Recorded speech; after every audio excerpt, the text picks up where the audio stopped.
शुभम सर्वांना. माझे गुरु महायोगी प्रेम यांचे सासू सून हे पुस्तक आपल्या सर्वांना निश्चितच उपयोगी पडेल म्हणून मी या पुस्तकातील काही गोष्टी आपणास सांगत आहे.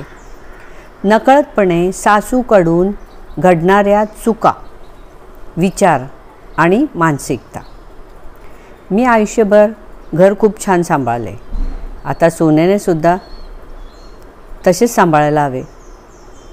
त्यासाठी प्रत्येक वेळी प्रत्येक गोष्ट करण्यासाठी तिला माझाच सल्ला लागणार. माझ्या मुलाला तर माझ्याशिवाय कोणीच समजून घेऊ शकत नाही.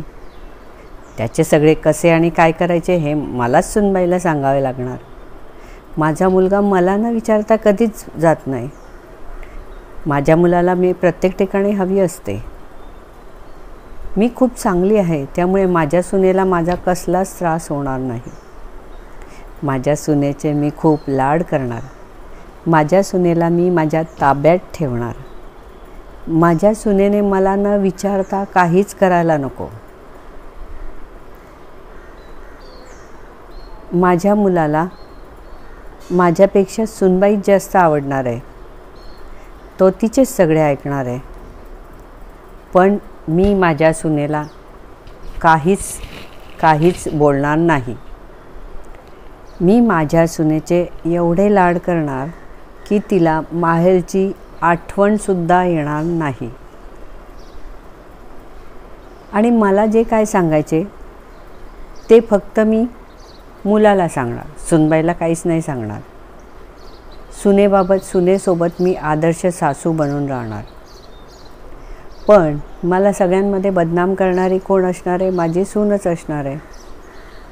मला तर आदर्श सून मिळणार आहे.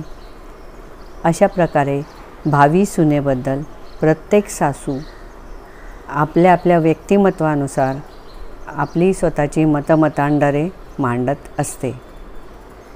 महायोगी म्हणतात, मिळून दोघी जणी राहू साऱ्या क्षणी, आनंद फुलवू आपुल्या अंगणी, सासू तू माझी माऊली, रणरणत्या उन्हातील तूच खरी सावली, तुझे नि माझे नाते साऱ्या जगी बदनाम, पण खरे काय असते याचे नाही कुणामुखी नाम.